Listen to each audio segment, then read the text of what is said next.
Hello and welcome back to Let's Play Wrath of the Righteous with me, Bragaton. Let's enter the old Sarkorian mines.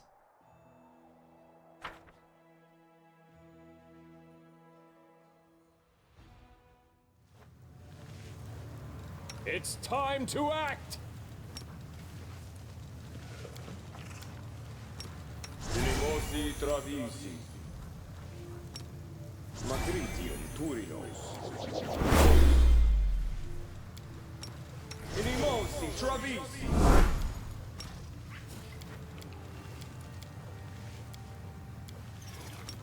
Ona Adayana. Adayana. Ona Adayana. Ona Adayana. Aborane sentes. Afranda gratior. Ona Adayana. Ona Adayana. Minimosi travisi. And his angel specific spells are pretty intense, the animations are. Also, I'm thinking about it. I never got rid of that negative level.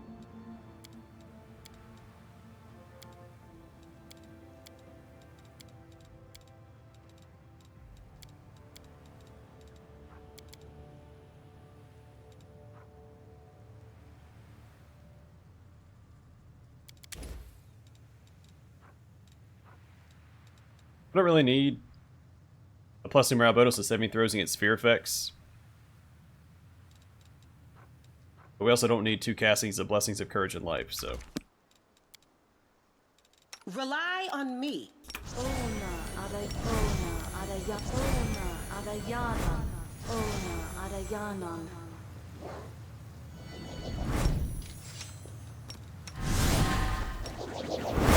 The goddess protects us. Aborane sentes. Ona Adayana. Minimosi travisi. Aborane sentes. Aborane sentes. Aborane sentes. Aborane sentes. Matritium turinos. Afranda gratior. Ona Adayana. Ona Adayana. Ona Adayana. Ona Adayana. Ona Adayana. Ona Adayana. Stagioni sabitur. Stagioni sabitur. Stagioni sabitur. Stagioni sabitur. Stagioni sabitur. Minimosi tra. Ona Adayana. Ona Adayana. Ona Adayana. Ask nicely.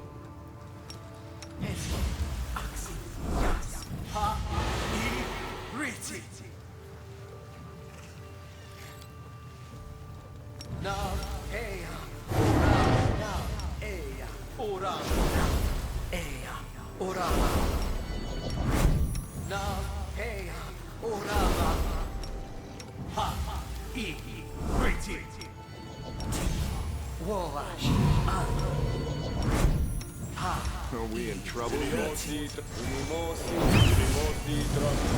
Minimosi travisi.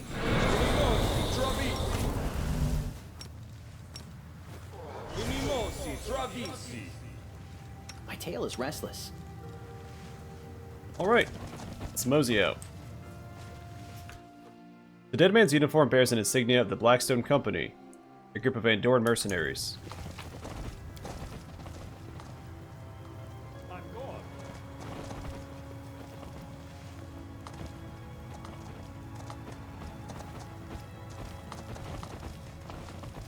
Don't hold on! Retreat already? Into the fray! Cover me, all right?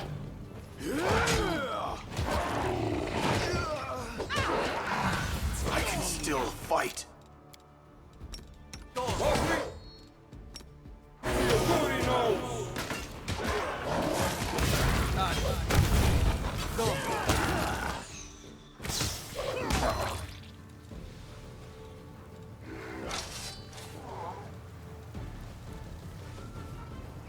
Yeah, Wall Jump is doing okay damage.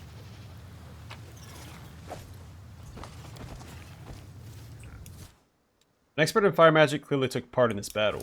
We do it my way.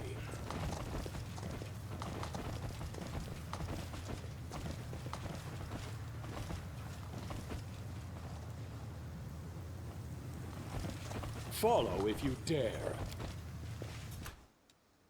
No wild beast would have ripped apart the bodies of these soldiers with such savagery. It was surely the work of demons.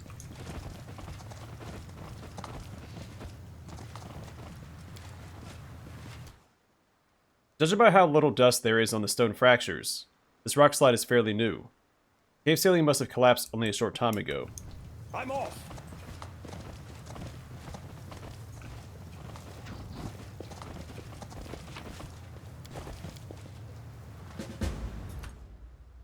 Judging by the insignia, this man was a member of the Blackstone Company, one of the many soldiers of fortune. I do what I must. Well, soldier of misfortune here.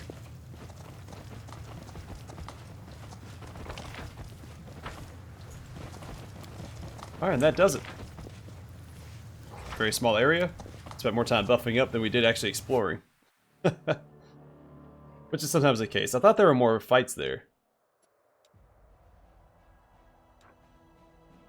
That may not be until later.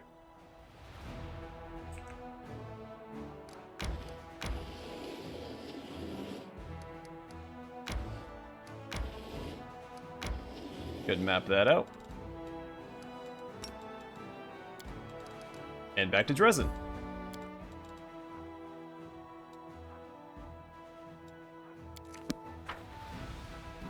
So we can go talk to Captain Seilkind. We need to speak to Social and the Imposter. Which I meant to do last time.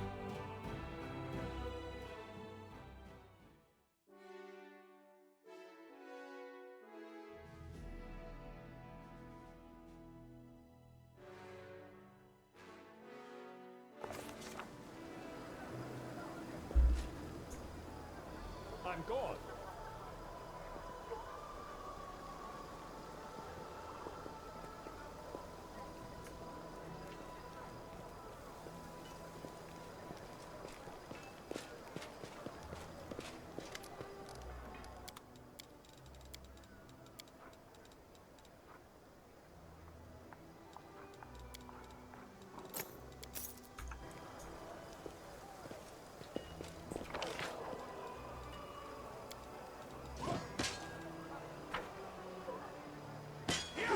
My skills are absolute. I also need a scroll of restoration for my negative level.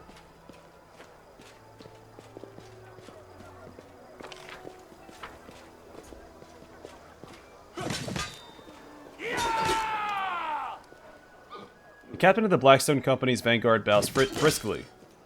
How may I be of service? I found the missing scouts. They are dead. Seilkind lowers his head and says nothing. After a while, he nods sullenly. Well, we are at war. Thank you for discovering their fate. What exactly happened to them? Sorry, I don't know. I merely found the bodies. Something must have gone wrong and interfered with the plan. Otherwise, my people would have been able to retreat.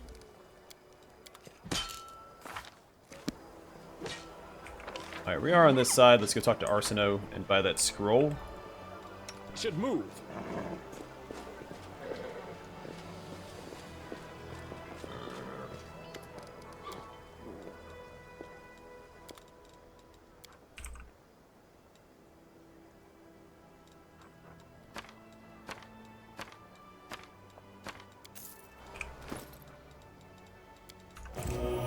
Follow if you dare. Alright, then over to the prison. We'll also have to give that elven note to the Storyteller. We found one at the core of the riddle, whichever puzzle we solved.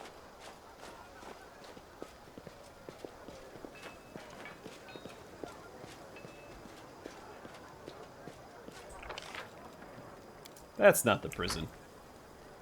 Weapons, spells, poisons. The art of killing is so diverse these days. A shame one life is not enough to master them all.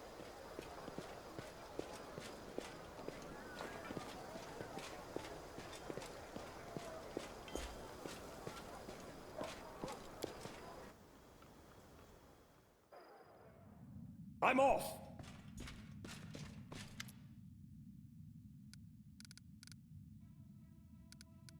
The imposter's staring at the cracks in the ceiling. You again. What else do you need? Sure. I mean, he was impersonating a Hell Knight. And deserting. And the Hell Knights are allies. And I've never seen this, so yeah, let's go and do it. Sorry, Graham, this is for curiosity's sake. You don't deserve to live. I sentence you to death. The prisoner spits on the floor. Of course. I expected nothing less. So long, Commander. See you in the abyss.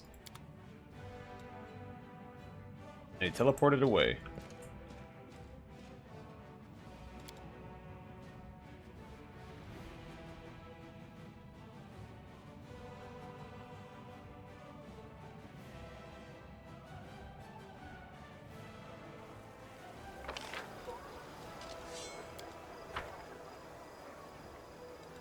It's time to act! I'm not sure if they have any repercussions later on, but what's done is done. Plus, our prisoner's getting a little full.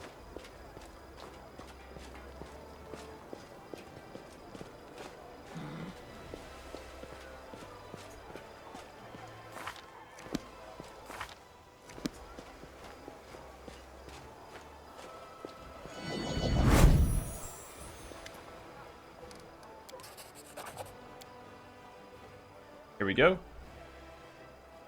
The storyteller clenches the pages he brought. His voice becomes a bit younger and more energetic. It's been 2 years since I started to serve the darkness. She found me in the Ivory Labyrinth, her gaze piercing through all my protective spells, as if they had been cast by an untrained apprentice, rather than the last Archmage of Keonan. She is powerful and insidious. She is the perfect assassin. Her name is Nocticula. She invited me to Elushanira, the city of demons in the depths of the abyss, the capital of the Midnight Isles. The Lady in Shadow highly values my ability to remain unnoticed. Kneeling before her throne, I listened to her praise and felt like a child being given a pat on the head for doing some simple chore for the first time. But this is no longer important. Now I serve a demon lord, for this is our agreement. She'll help me decrypt the scribbles I copied in the Ivory Labyrinth. In return, I'll serve as her court mage and spy for the next 17 years. Now Elushanira is my home, and Nocticula is my Lady in Shadow.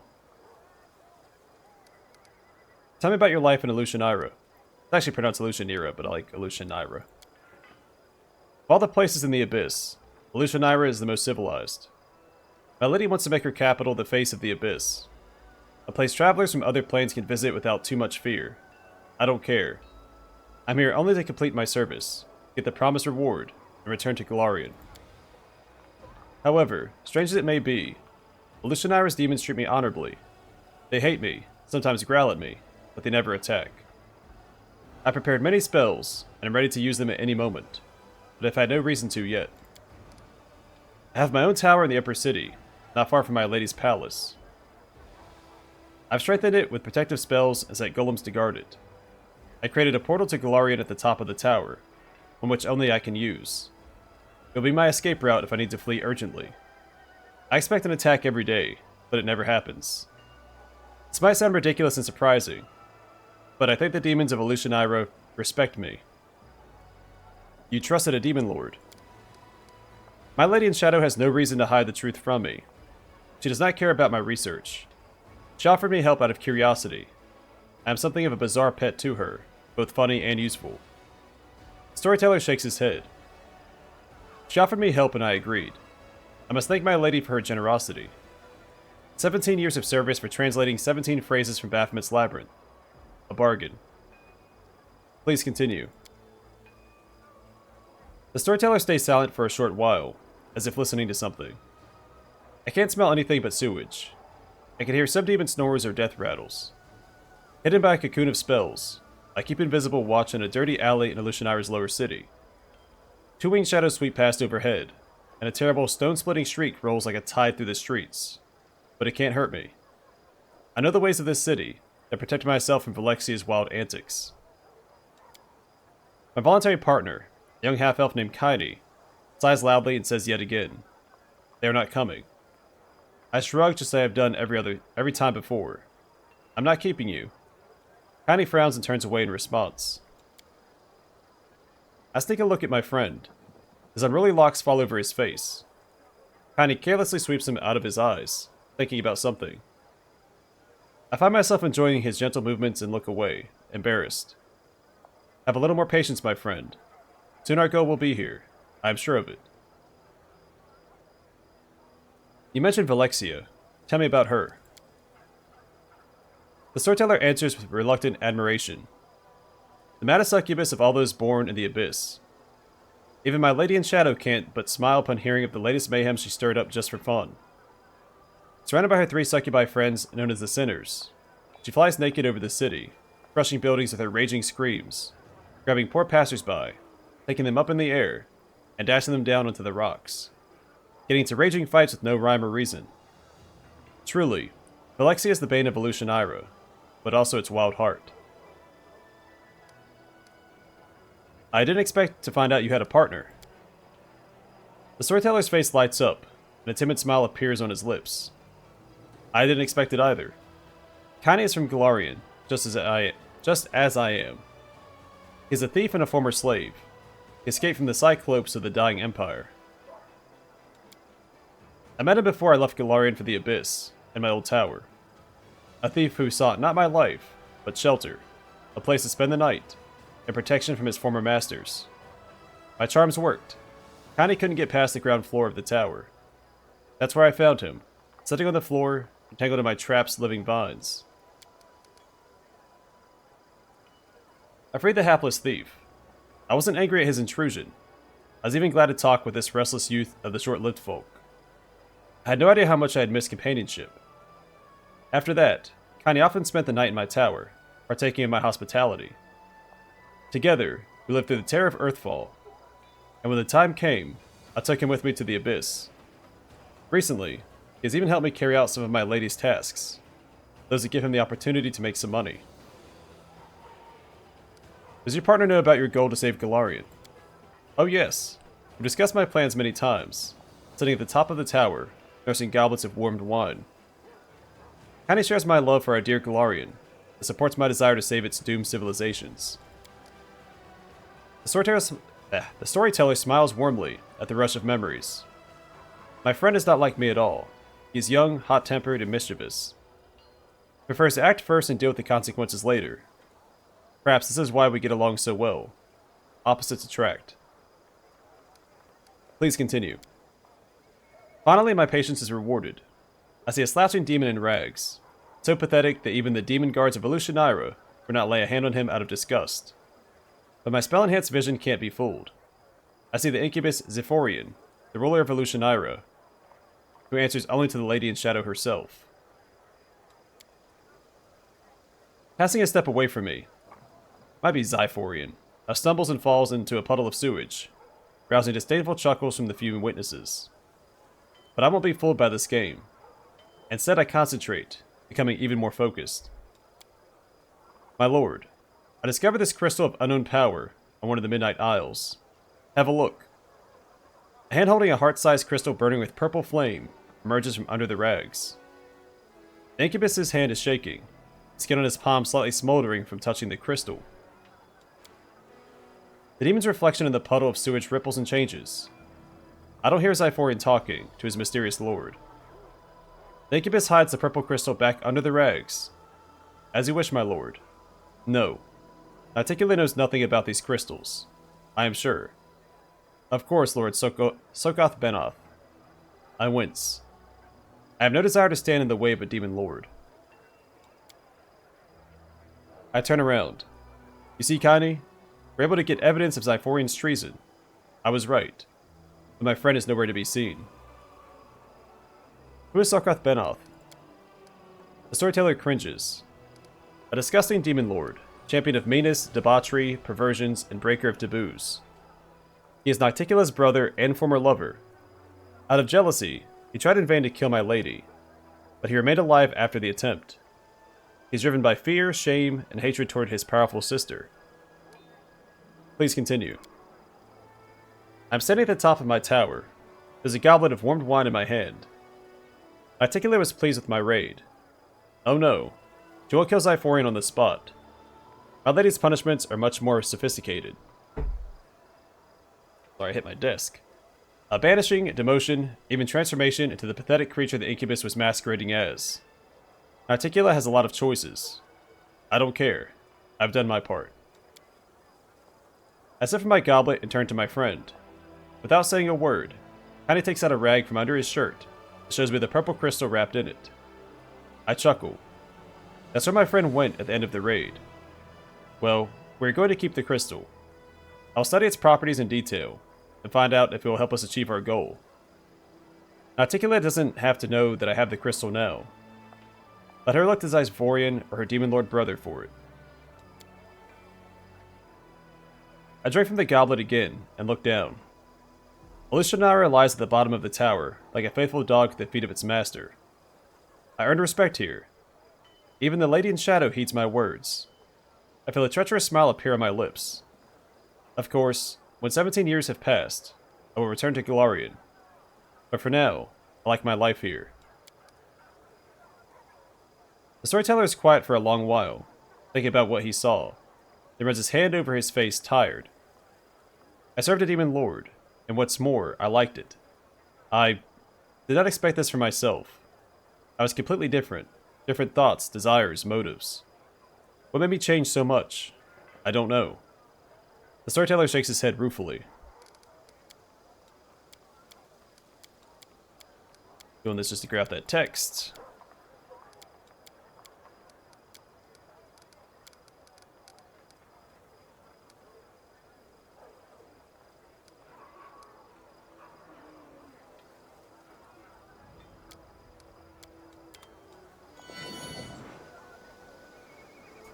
I feel like I should have enough to make one of those 2 items. I guess not. I mean, I could look, but I don't need to. Hey, Erebeth. This is where she's been this whole time? Because she hasn't been in the Citadel. Erebeth salutes you with sincere respect. Good afternoon, Commander. What can I do for you? Learn the fate of the missing patrol. Our people were killed by clan members from Old Sarkoris. They have been bewitched by the demon Jerebeth. Survivors from Sarkoris, in the middle of the world wound. They must be made of tough stuff. I'm sorry they've been set against us. Erebeth grits her teeth. And sorrier still for our soldiers. We're losing our people to demon trickery again. But at least the mystery is solved, and it won't happen again.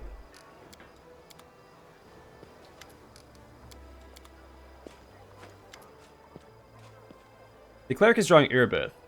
His sketch is no grand ceremonial portrait. The depicted warrior looks wary, strained. But her resolute gaze, the proud set of her shoulders, and her solid grip on her sword make you realize this person is ready to fight to the end. I like the way you draw. I wish I really did look like that. You do. I don't make anything up. I draw only what I see. Thank you. Goddess grant that you're right. Oh, Commander. Hail. Good afternoon, Commander. How can I help you? Now you know your brother used to be a Hell Knight. What do you think about that? I've always despised these people.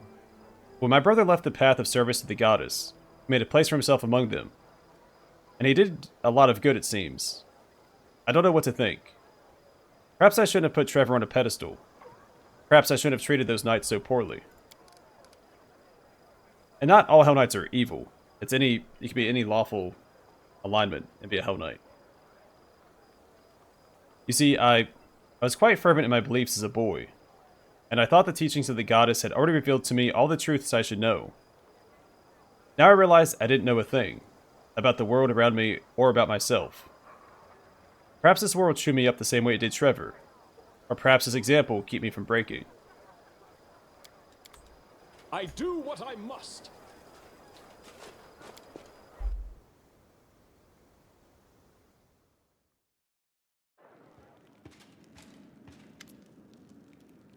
Sela seems to be in a good mood. She smiles at you and then scratches the back of her head, as if suddenly realizing something. I probably shouldn't have come to you officially, like to an audience, but this is the only way to catch you these days. I wanted to ask, would you like to go shopping with me? It's probably not right to distract the Knight Commander with such trifles, but I thought I should drag you out for a walk. We haven't enjoyed a moment's peace since we met. We've either been saving Canabras or marching on Drezen. Besides, I desperately need advice. I'm going to buy a present, and I know nothing about fancy jewelry.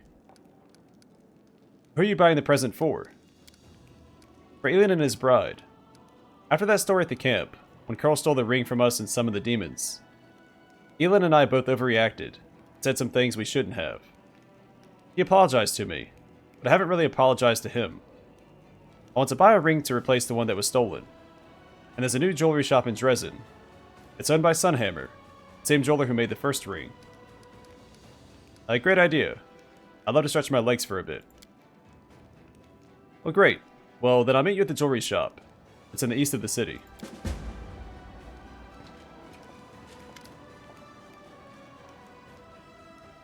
Aren't you tired of your endless work? Solcio smiles mysteriously. Take a break from your righteous labors, and let's go for a walk. I want to draw a couple of studies for your portrait. You're standing proudly against the background of the city you saved. Are you really going to paint my portrait? Of course. I can't think of a more worthy model. Of course, come on. Thank you. You won't regret this. So I think he's... Haven't I rejected him twice now? I threw his poem in the fire, and then there was another situation at camp where I said no. That's... I don't mind romance being put into games. Personally, I don't care for it. I do it because it's there, and it's more content. And oftentimes there's an actual reward for it too. Like Camellia's Quest, you get an amulet. I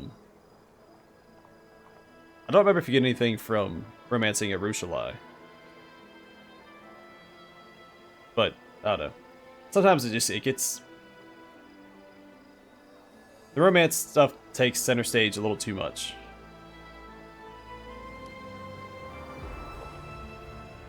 You and Socio stroll around the city, searching for the best spot for sketching. Here, perhaps. No, this won't work. Awful background. It doesn't suit you at all. Maybe you can draw me right here.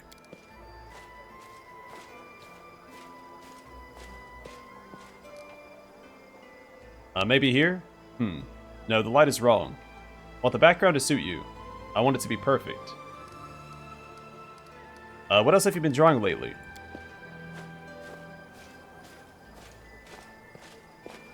I'm pretty sure I rejected him twice, right? I didn't lead him on. Because it's usually like 3 options and then the rejection option, which is always a little bit more harsh than it should be. Portraits mostly. Knights, soldiers, priests, prisoners, masons, refugees. People full of hope. People full of rage. People so numb with grief they cannot speak. So many people pass before our eyes every day. If I could, I'd paint every single person in this city, so none of their faces would ever be forgotten.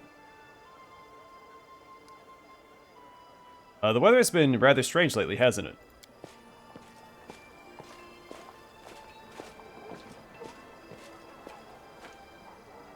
Don't tell me.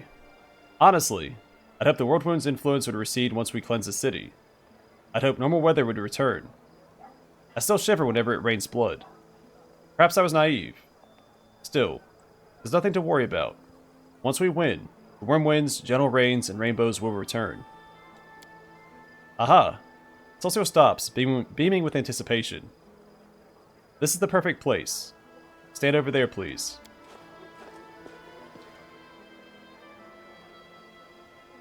As soon as you stand where Socio indicated, the cleric signals to someone out of sight. An unseen orchestra begins to play. Overwhelmed by the sound of trumpets and violins, you feel something light and fragrant start to rain down upon you. An actor dressed as an angel sits on the wall above your head, taking handfuls of flower petals from a large tub and sprinkling them over you. Jeez, Socio, again? Socio approaches you slowly and solemnly. Donald, you're a hero and a leader to many. Some of us are lucky to call you a friend, and a brother in arms. But I want you to know you mean so much more to me. The cleric kneels before you. My goddess encourages us to seek beauty in everything we do, in our appearance, deeds, and thoughts. I do not think she will condemn me if I say I found the perfection we extol in our hymns to her. I found it in you. Of all the mortals in our imperfect world, You're the most beautiful. Well, that's true. I understand this is the first time I saw you. So I understood this. Understood, I understand. Now I kneel before you and ask you most humbly, allow me to be with you. My heart is yours. You only take it.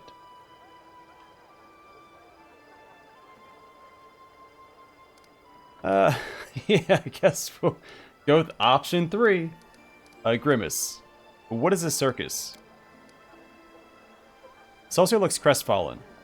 You didn't like it. I just wanted to be romantic. Does that mean you not want to be with me?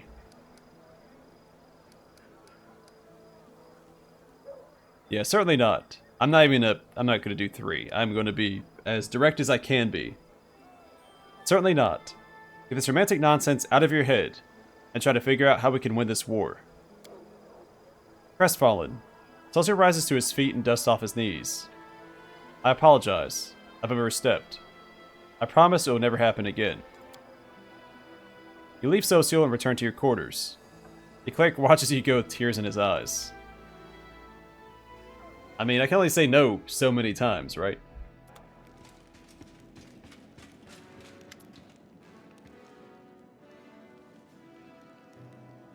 Hail! Galinda Stranglehold salutes you with her bad hand.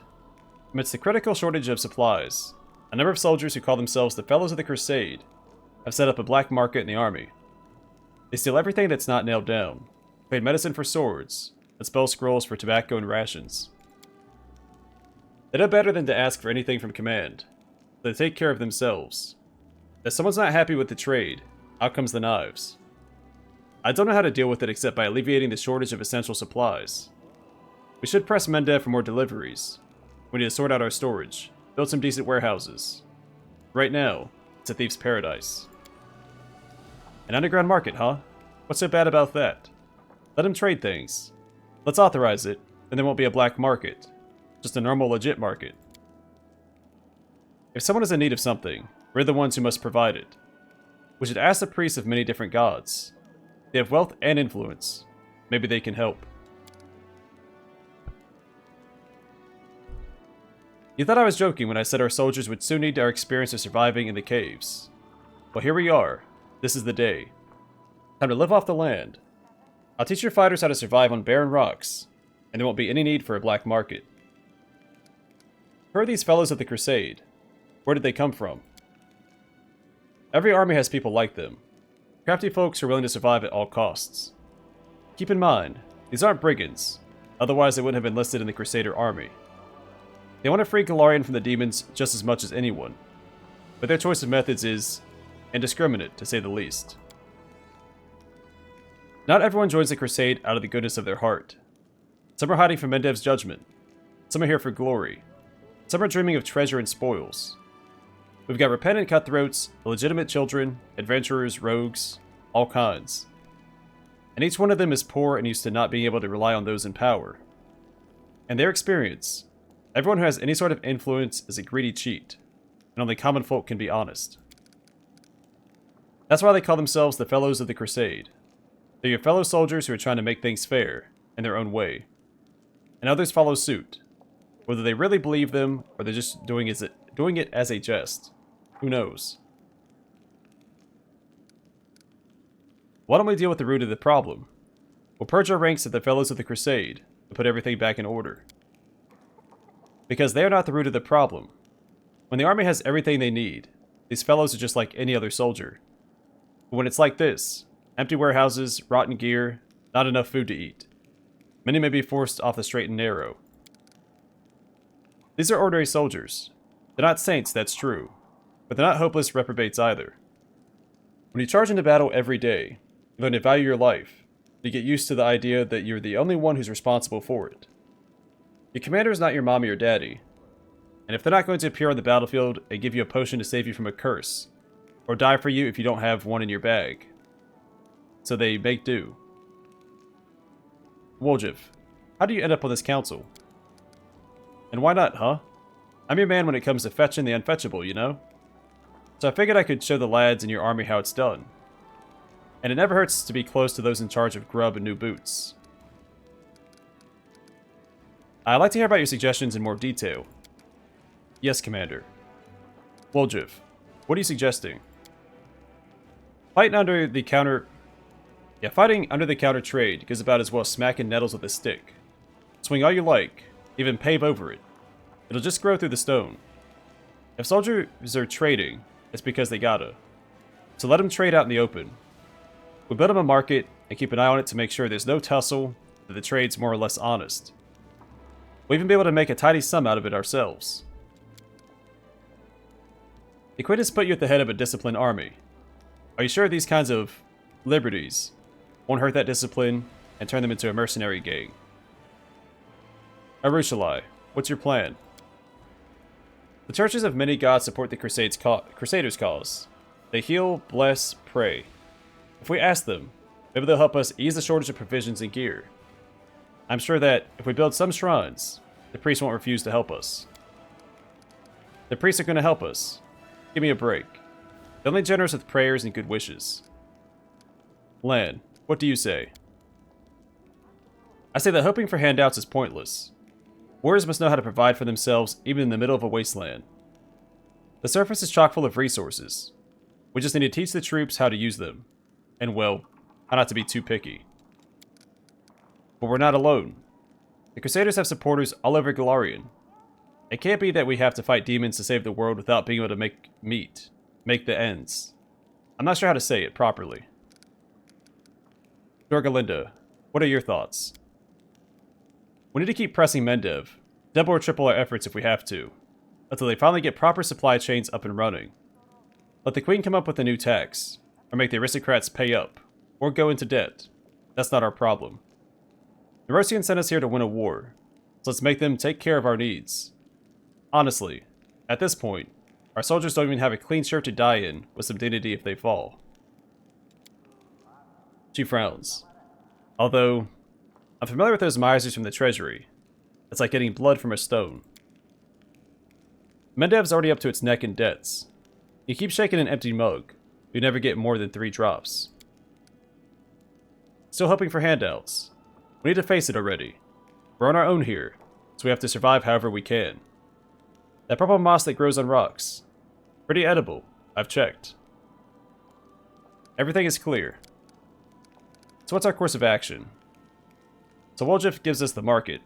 Market increases finance points income by 20 and material points income by 1. Only 1 market can be built in each fort. And Arushalai is the shrine. Shrine increases energy points income by 1 and finance points income by 10. Only 1 shrine can be built in each fort. Alan, Salvager's Post.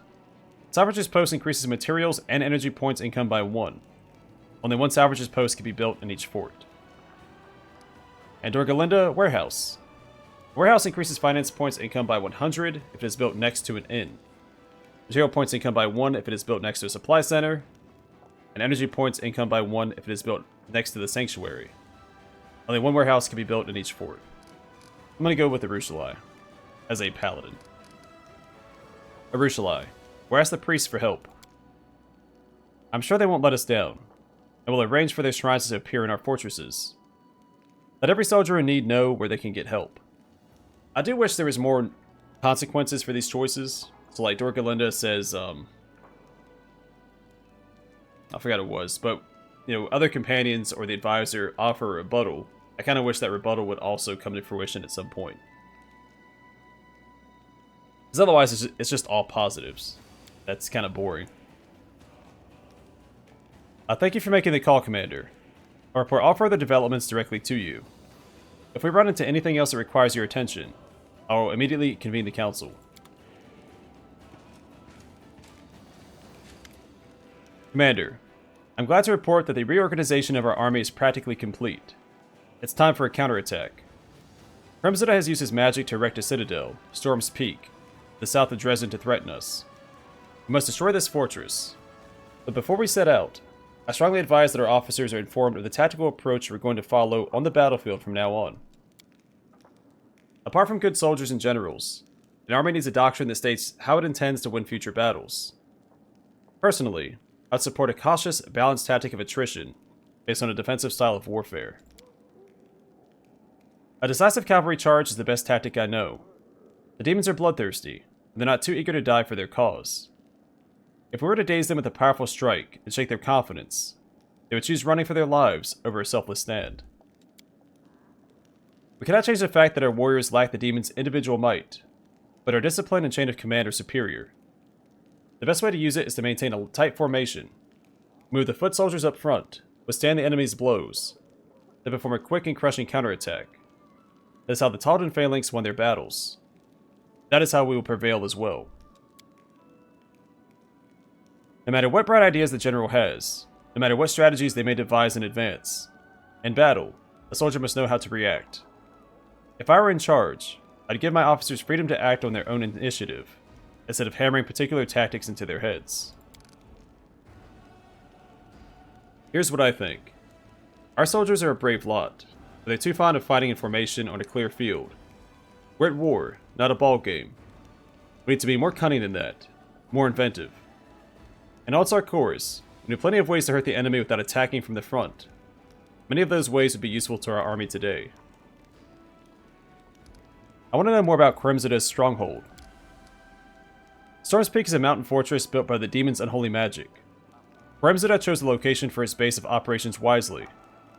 Not only is it well protected, it also provides convenient attack routes that threaten Drezen. The most vicious battle beasts are bred in the depths of the fortress, which has dungeons so vast it can hold an almost infinite number of captives. Well, why can't we use multiple tactics at once? To train the troops to follow a new tactic, we must drill it into their heads, make them remember it better than their own names. If we try to teach our soldiers conflicting tactics, dissonance will inevitably ensue in the heat of battle. Alas, it is wiser to sacrifice a diversity of options in favor of uniformity of action. I want to hear the opinions of my advisors. Everyone looks at you expectantly. Sela, isn't it rash to rely on a cavalry charge? It's risky, but there are no cowards in our ranks, are there? Fighting demons is a dangerous business in general, but in my experience, only a swift and daring cavalry attack can strike real fear into the heart of an enemy as reckless as demons. An army of knights betting everything on a cavalry strike. Yeah, the demons will be amazed at how varied and surprising our tactics are. Regil, how does the Taldan phalanx fight? First, a tight infantry formation advances forward. It secures a foothold that threatens the enemy's position and awaits the inevitable attack. Upon meeting the first onslaught with a shield wall, the footmen dampen the momentum of the breakthrough. Then, at the officer's command, launch their counteroffensive. After a short charge that tramples everything that stands in their way, a gaping breach appears in the enemy ranks, and the offensive turns into a rout. I'm not sure if we can make full use of the practices of the Taldan military. Although the phalanx certainly shows outstanding results, Hador's infantry trains in a fundamentally different way than our own. I'm afraid that blindly copying another nation's combat style won't yield us the benefits we seek. Greybor, is it wise to allow officers to make their own decisions? Absolutely it is. This acquaintance of mine, my colleague, used to serve as a corporal in the Mothuni army. At some point, they went out on a raid against Nermathi guerrilla warriors. They ran into an ambush, got shot to hell, and chased the enemy deep into the woods. Is it obvious yet that they were being baited? It was obvious to my acquaintance too. So he tells his commanding officer, things are looking ugly, we've got to turn back. But the officer dug his heels in. Our orders were clear. Upon contact with a lightly armed opponent, we're to give chase and dispatch them. Upon contact with a superior force, we are to contain it by forcing a fight, and send for reinforcements. He recited that order to me word for word. He won't forget it till the day he dies. That's what the generals in the capital had decided, you see. Since the enemy has split their forces, we need to move in with large units and crush the weak bands one by one. Looks solid on paper. When you're out of the woods in the middle of the night, not so much. Anyway, when they did get ambushed by an enemy force and contained it by forcing a fight, only my acquaintance and his squad made it out alive. He put two and two together and figured that no reinforcements were going to make it in time, so he tried to break through. They ran through the woods for 6 days, with the enemy hot on their heels, but they survived. Grey Boar likes to talk. My acquaintance learned a lot from that battle, so he deserted immediately afterward to become an assassin. A much safer craft. The point is, no matter what we come up with, you never know how it's going to play out in an actual battle. And only those who are on the ground fighting can truly know the best thing to do. So I would trust your officers. I can't imagine your army is commanded by idiots, and give them free rein. Initiative is a dangerous weapon. There are situations where it can be useful, but in a large-scale battle, any display of free thinking, any leeway in interpreting orders, may disorganize the army and throw it into chaos. We should not be destroying the discipline of our troops with our own hands. You can make whatever plans and orders you want before contact with the enemy, but they only last until contact with the enemy. The Grey Boar has a good point. And this is not... I mean, I get Reginald's point, but it's a very bad way of thinking. Because in a battle, especially in this setting, there's several little battlefields within one battlefield, and the officers have to be willing and able to make their own decisions in each one. Oberg, what kind of war tricks are you talking about? I can't even tell you how many there are. Traps, ambushes, rear attacks, targeted fires. Sarkoris may be ruined, but it's still our land, and it can help us in battle. We can use the land to hide us from invaders. Use it to lure them into a pit right under their feet. That's how we always fought in Sarkoris, and today's generation of fighters will be taught to fight the same way. When the demons came to the lands of Sarkoris, the locals were no match for them on any front. The only thing we can learn from them is how not to fight. Captain Odan, you win battles by staying on the defensive.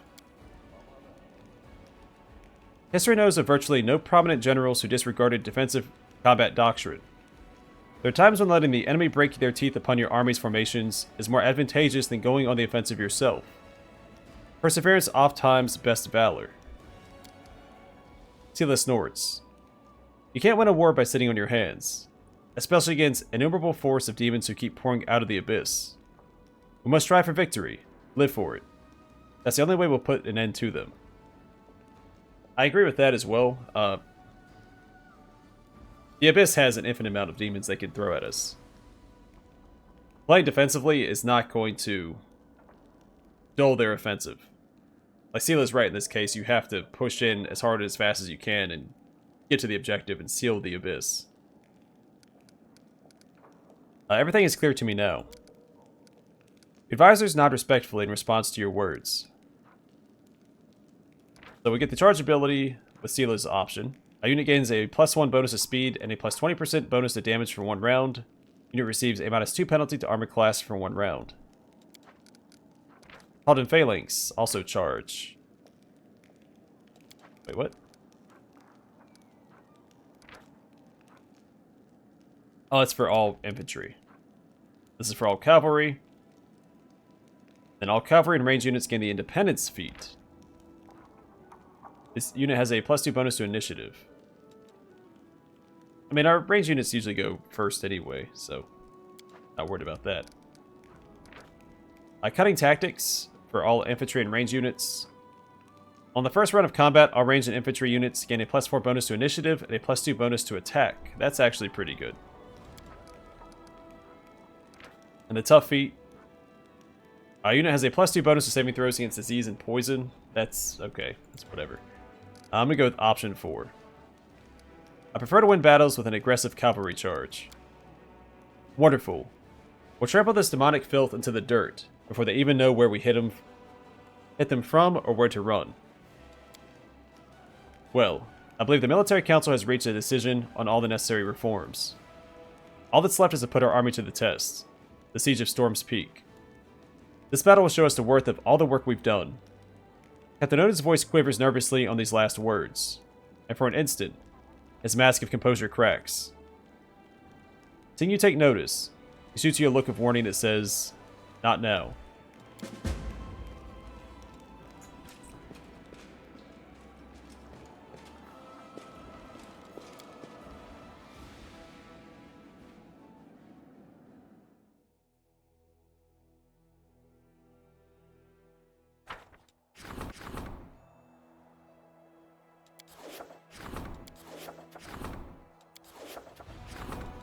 Fear of the surface. A group of mongrels has arrived in Drezen. The hunters may have been brave in their underground caves. They've lost their nerve on the surface. They are scared of sunlight, get disoriented by open spaces, feel perturbed by unfamiliar opponents. Lan asks the commander to be understanding regarding his comrades' anxiety, and not to throw them straight into the thick of things. Sure. Inspire them with the light of heaven.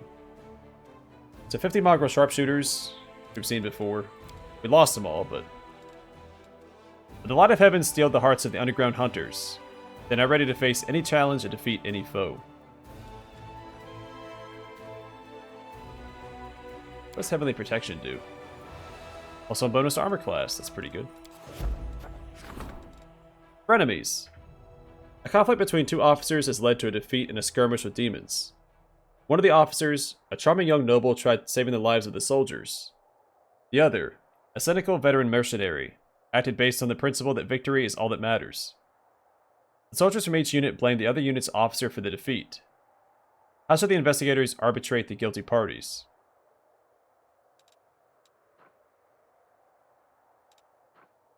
Yeah, punish both officers. They should be doing better.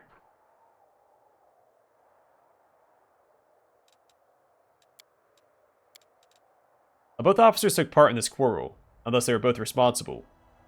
The commander's fair judgment has improved the officer's discipline. Alright, enchanting the Dirty Squealer. The power of the Stone of Jubilex is ready to awaken. All that must be decided is the nature of the unholy ritual used to manifest it. A plea to become the herald of the Prince of Ooze, or a quest for his dark guardianship.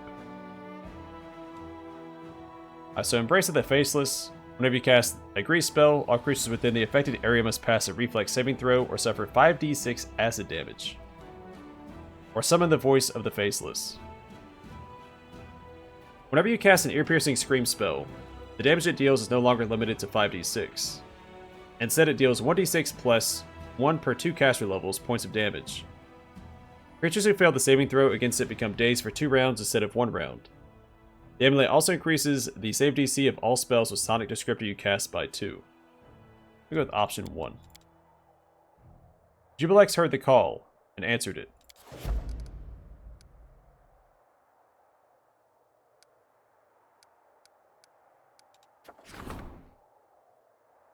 Let's do this. Help from Queen Galfrey. Her Majesty will not ignore the request for help from Drezen. We'll send her elite warriors to support the Crusade. We had 12 paladins and 30 champions.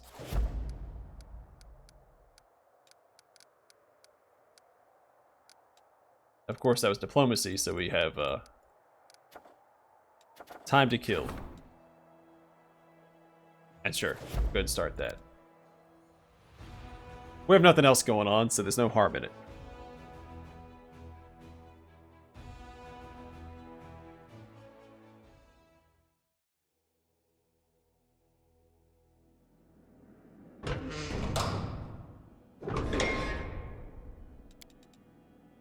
Hey, is it true that you Seilkind clerics go around looking for a pretty girl and start falling over yourselves to worship her?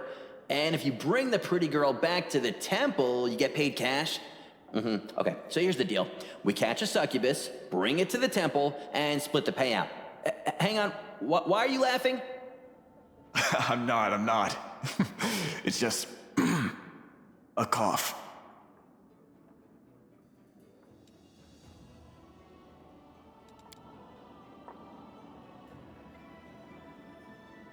Alright, let's go talk to Odin real quick. And then next time we'll probably go to the Murky Grotto and start the DLC area. We should be well prepared for it.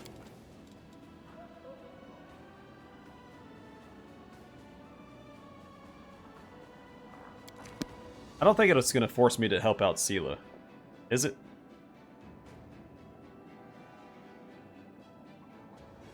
I don't want to start her quest yet.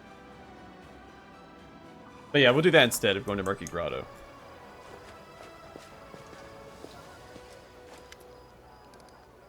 Captain Odan gives you a polite nod. What can I do for you, Commander? You seemed nervous when we were discussing the attack on Storm's Peak. What's the matter? Odin's face looks both fragile and rigid, as if it were made of glass. I was imagining the sacrifices this bloody assault will exact. Thinking of the soldiers who would never get go back to their homes, and remembering the day that changed me forever.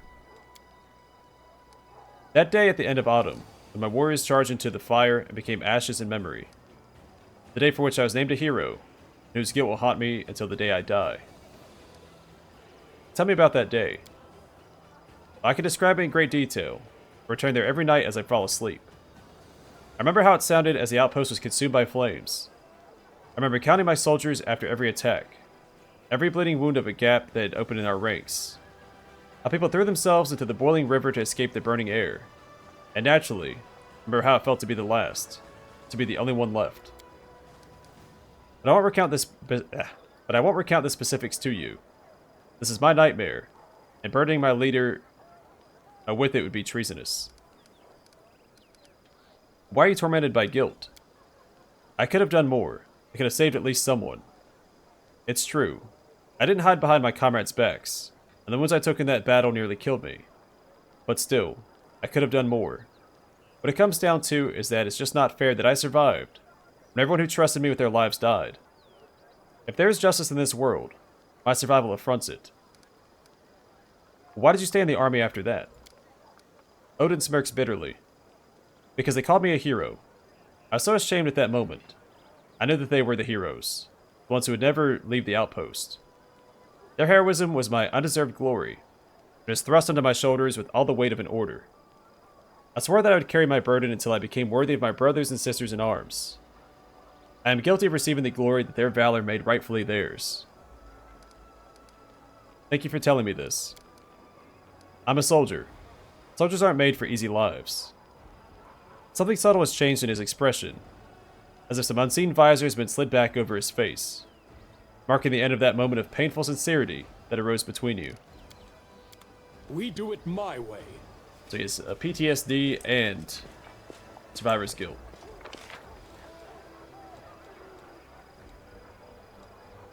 Alright, I'm gonna call it here. Next time we'll do Sealess Quest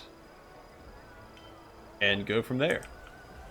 And then we're going to aim to do Murky Grotto after that. So we should level up off Sealess Quest, hit level 14, which is pretty exciting.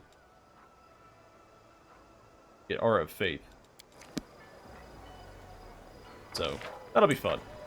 Either way for now, thanks for watching. Hope to see you guys in the next one.